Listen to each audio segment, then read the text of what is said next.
Shalom, sahabat Iktus yang diberkati Tuhan. Kita mensyukuri berkat Tuhan bagi kita sekalian sampai saat ini. Dan kita percaya juga bahwa Allah akan terus menolong, menopang kita di dalam kehidupan kita masing-masing. Kita bersama akan mempersiapkan diri untuk merenungkan firman Tuhan. Sebelumnya mari kita sama-sama berdoa.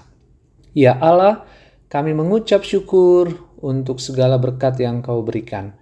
Kami bersyukur karena Radio Iktus senantiasa Tuhan pakai untuk memperlengkapi umat Tuhan dimanapun berada, menjangkau banyak orang dalam pemberitaan firman Tuhan.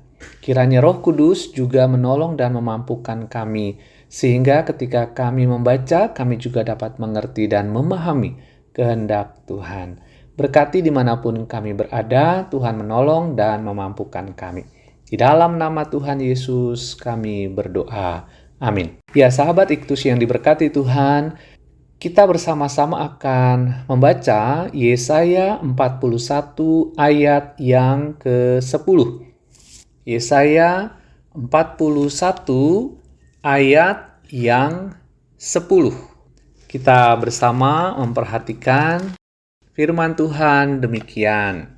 Janganlah takut, sebab aku menyertai engkau. Janganlah bimbang, sebab aku ini Allahmu. Aku akan meneguhkan, bahkan akan menolong engkau. Aku akan memegang engkau dengan tangan kananku yang membawa kemenangan. Ya, sahabat Iktus, zaman sekarang ini kehidupan penuh dengan perjuangan, tantangan yang di dalamnya ada hambatan, ada berbagai macam tekanan yang memerlukan pertimbangan-pertimbangan yang luar biasa. Energi yang harus disiapkan, mental berjuang yang tidak sedikit, penuh dengan strategi. Dalam kehidupan kita diingatkan bahwa hidup kita memang penuh dengan tantangan dan perjuangan. Ini tidak bisa disangkal.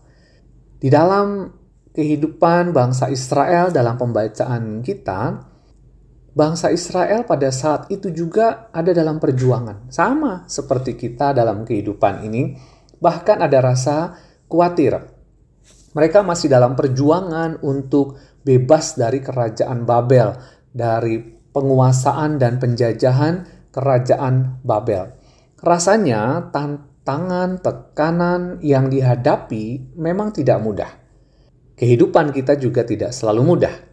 Tetapi Tuhan memberikan janji kepada bangsa Israel dan juga kita pada saat ini dimanapun kita berada. Kalau kita memperhatikan ayat pembacaan kita, ada beberapa hal yang diberikan bagi kita. Yang pertama adalah pernyataan. Jangan takut. Ini banyak sekali kita bisa membaca di dalam Alkitab. Bahkan Yesus juga mengatakan kepada kita, jangan takut, jangan takut, jangan takut. Allah mengingatkan kita untuk tidak takut. Ketika kita mungkin dalam pergumulan menghadapi ketidakpastian, tantangan, atau kekhawatiran dalam berbagai hal.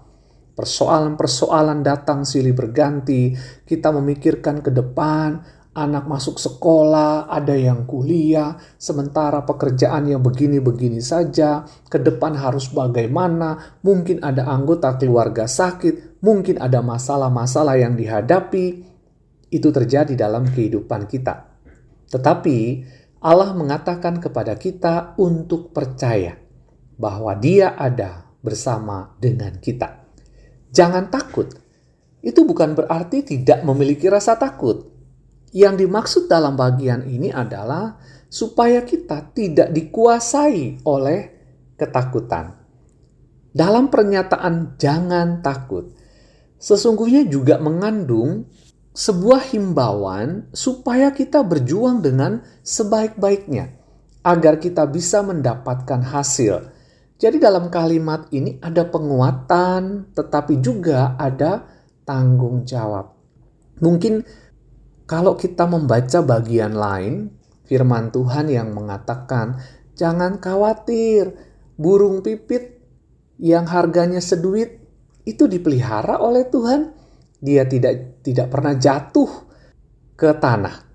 Kenapa? Allah menjaga dan memelihara. Kalau burung yang murah demikian itu dijagai Tuhan, dihidupi oleh Tuhan, dicukupkan oleh Tuhan, apalagi kita manusia. Jadi jangan khawatir, jangan takut. Namun, ketika firman Tuhan memberikan contoh tentang burung pipit yang murah itu, kita juga jangan lupa bahwa burung pipit itu terbang ke sana kemari, mencari makan, menunjukkan usaha. Burung pipit tidak hanya berdiri duduk atau tiduran bergerombol di atas dahan pohon, lalu makanan datang sendiri. Tidak. Memang burung pipit tidak pernah jatuh. Walaupun ketika mereka mencari makan, mereka juga menghadapi bahaya. Entah itu anak-anak yang bermain ketapel, lalu iseng-iseng sasarannya burung. Entah itu penembak yang mencari burung tangkapan. Entah itu juga burung yang lebih besar yang juga menjadi bagian dari rantai makanan. Mereka menghadapi bahaya, tetapi mereka tetap melakukan tanggung jawabnya. Mereka berusaha. Maka ketika dikatakan jangan takut, ini sebuah himbauan. Lakukan tanggung jawabmu. Bangsa Israel sedang mengalami tekanan karena penjajahan kerajaan Babel. Tapi Allah menjanjikan, jangan takut. Ada tanggung jawab di dalamnya untuk tetap taat dan setia. Ada tanggung jawab untuk mengupayakan kehidupan tetap menjadi baik. Allah akan menyertai. Karenanya jangan takut. Ini penting. Karena ketika seseorang sudah dikuasai ketakutan, dia bisa melakukan banyak sekali kebodohan. Orang yang bunuh diri adalah orang yang dikuasai oleh ketakutan. Orang yang melakukan kejahatan juga di antaranya adalah mereka yang sudah putus asa, dikuasai oleh ketakutan, tidak bisa ini dan itu. Maka jangan takut, juga diberikan bagi kita supaya kita hidup di dalam anugerah dan iman kita kepada Tuhan. Kedua, dikatakan Allah menyertai kita. Ya, salah satu janji yang diberikan oleh Allah adalah bahwa Ia akan menyertai kita dalam perjalanan hidup kita. Kita tidak sendirian di dalam hidup ini ketika menghadapi tantangan. Allah hadir bersama kita, memberikan bimbingan, perlindungan, dan kehadirannya yang menguatkan. Penyertaan Allah mungkin tidak langsung bisa kita lihat memang, tetapi penyertaan itu bisa dalam bentuk segala hal. Seorang penulis buku mengatakan Tuhan itu menyertai kita. Bahkan dalam kehidupan yang tidak kita bisa lihat, dalam perjalanan kita mungkin tidak menyadari bahwa Allah sedang menyertai kita. Ia menulis, mungkin saja sebenarnya ada truk yang remnya blong, berpotensi menghajar kita. Tapi Tuhan buat truk itu berhenti. Ya mungkin karena bannya pecah, bannya masuk ke tanah yang lembek. Kita tidak sadar, kita tidak tahu. Tapi Allah menyertai. Allah menyertai, tidak perlu teriak-teriak, tidak perlu pengumuman. Dia menyertai kita. Dia memberikan penjagaan bagi kita. Dia menolong kita. Di dalam kehidupan pekerjaan, keluarga, rumah tangga, bisa terjadi hal-hal yang mungkin fatal. Tetapi Tuhan mengingatkan, mungkin melalui teman, mungkin melalui rekan, mungkin melalui anggota keluarga, sehingga apa yang kita alami itu tidak menjadi fatal. Ya banyak yang bisa Tuhan kerjakan. Namun kita percaya enggak bahwa Tuhan itu selalu menyertai kita. kemanapun kita melangkah. Itu sebabnya di dalam hidup ini kita perlu juga menyerahkan hidup kita sepenuhnya di dalam penyertaan Allah. Yang ketiga, Allah memperkuat dan menolong kita. Ketika kita merasa lemah atau tidak mampu menghadapi rintangan, Allah berjanji untuk memperkuat kita.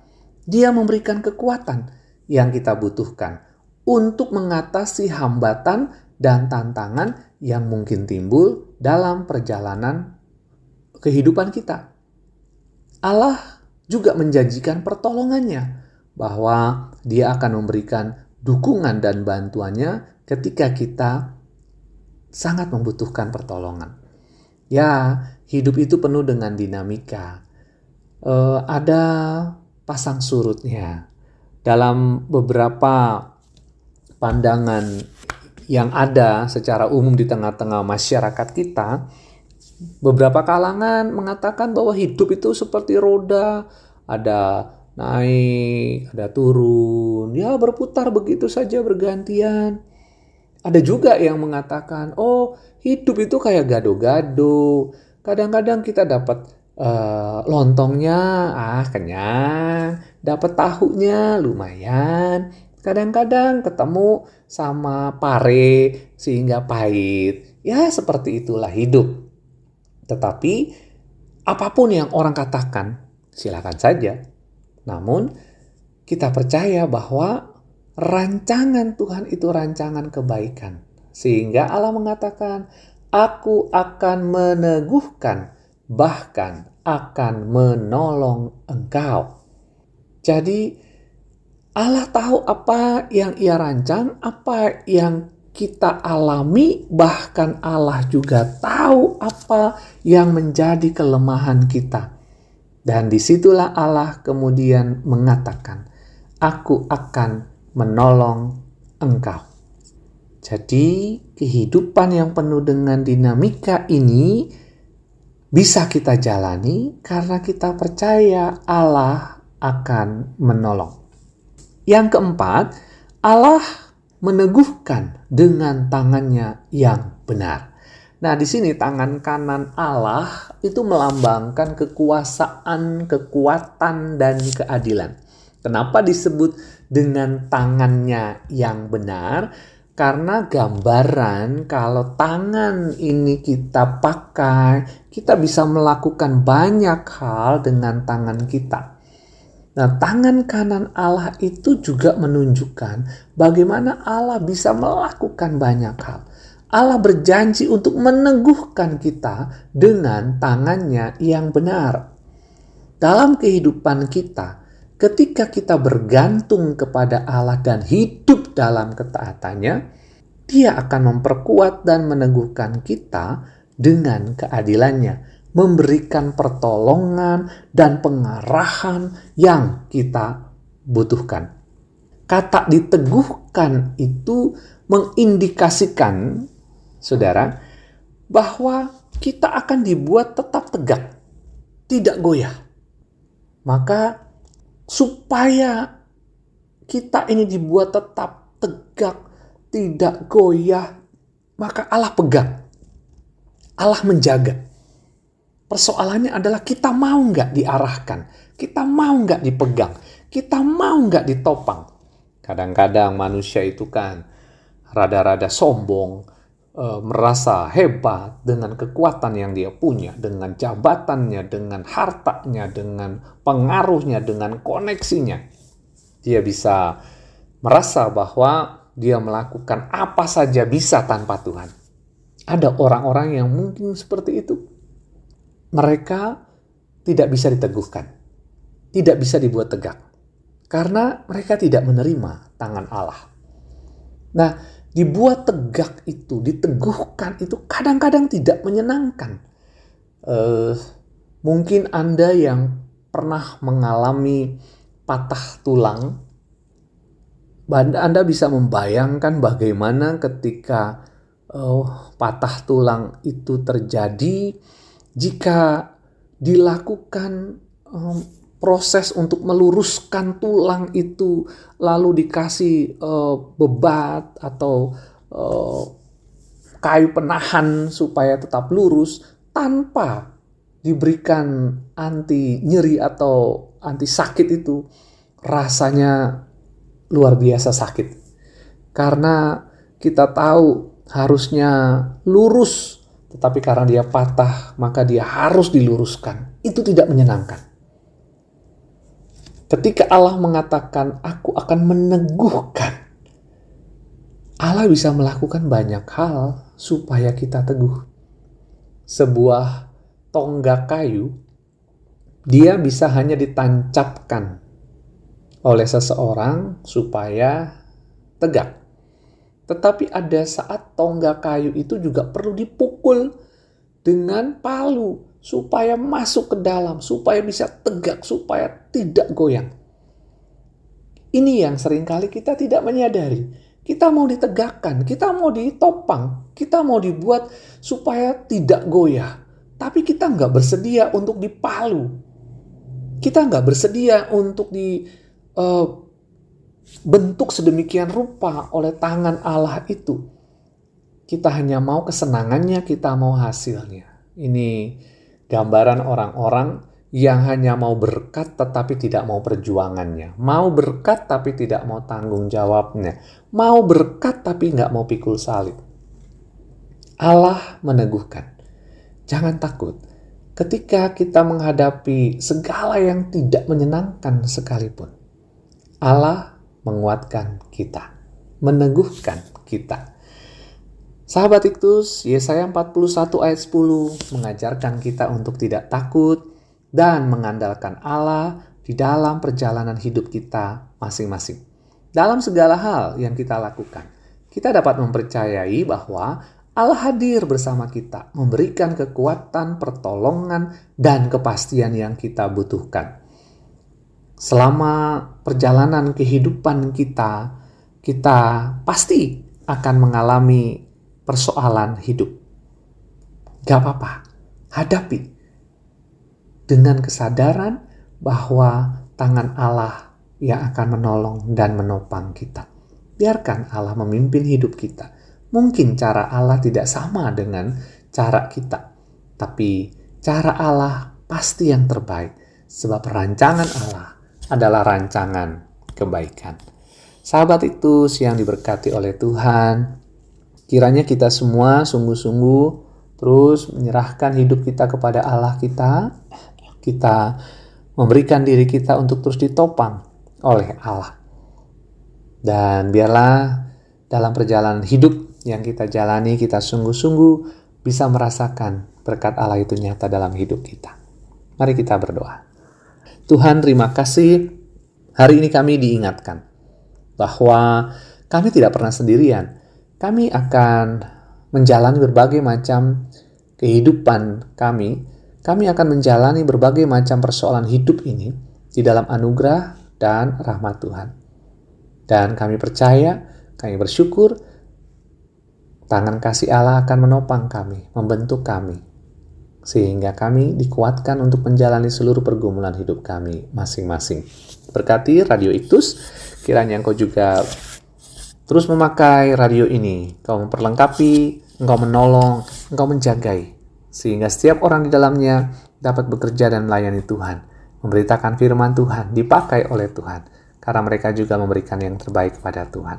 Kami berdoa dan menyerahkan seluruh hidup kami ini ke dalam tangan-Mu, di dalam nama Tuhan Yesus Kristus. Amin.